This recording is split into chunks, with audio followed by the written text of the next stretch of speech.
Armstrong கொலை வழக்கில் மேலும் ஒரு பட்டன் செல்போன் மற்றும் சிம் கார்டுகள் பறிமுதல் செய்யப்பட்டிருக்கின்றன. கூவம் ஆற்றில் வீசப்பட்ட செல்போன் மற்றும் உதிரி பாகங்கள் தற்போது மீட்கப்பட்டிருக்கின்றன. முழு விவரங்களோடு இணைகிறார் நமது செய்தியாளர் பாலாஜி. வணக்கம் பாலாஜி, இந்த மீட்பு பணி குறித்தான முழு விவரங்கள் என்ன?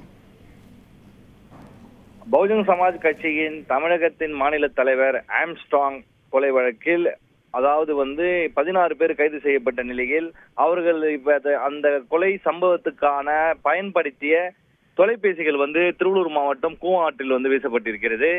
இதன் மேலாக ஒருவராக கைது செய்யப்பட்டு வந்த நிலையில் விசாரணையானது உச்சகட்டத்தின் தகவலில் வீசப்பட்டிருந்த செல்போனை மெரினா கடற்கரை பயிலும் கியூபா வீரர்களை அழைத்து மேலும் திருவூர் பகுதியில் உள்ள தீயணைப்புத்துறை வீரர்களும் வைத்து 20 பேர் கொண்ட குழு அந்த கூவம் ஆற்றில் பிரிக்கப்பட்டு தேடுதல் பணியில் ஈடுபட்டு வராங்க. தற்போது பட்டன் செல்போனின் உபரி பாகங்கள் கிடைத்துள்ளதாகவும் மேலும் ஒரு சிம் கார்டு கிடைத்ததாகவும் காவல்துறை வட்டாரங்கள் நமக்கு தகவல்கள் தெரியப்பட்டு வருகிறது.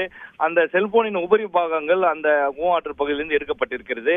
மேலும் அதிகபட்சமான சிம் கார்டுகள் அங்கு இருக்கும் என்ற நம்பிக்கையும் செல்போன்கள் இருக்கும் என்ற நம்பிக்கையும் தேடுதல் பணியானது தீவிரப்படுத்தி மேலும் ஒரு குழுவை அந்த கூவம் ஆற்று பகுதிக்கு வரவைத்து தேடுதல் பணியில் தொடர்ந்து நடைபெற்று வருவதாக காவல்துறை வட்டாரங்களில் தகவல் வெளியாகி இருக்கிறது. அடுத்தடுத்து வரும் இந்த தகவலின் காரணமாக ஆம்ஸ்ட்ராங் கொலை வழக்கில் பல்வேறு முக்கிய தகவல்களும் இன்னும் கிடைக்கும் என்றது காவல்துறையின் நம்பிக்கையாக இருக்கிறது. உங்கள் முழு விவரங்களுக்கு நன்றி பாலாஜி.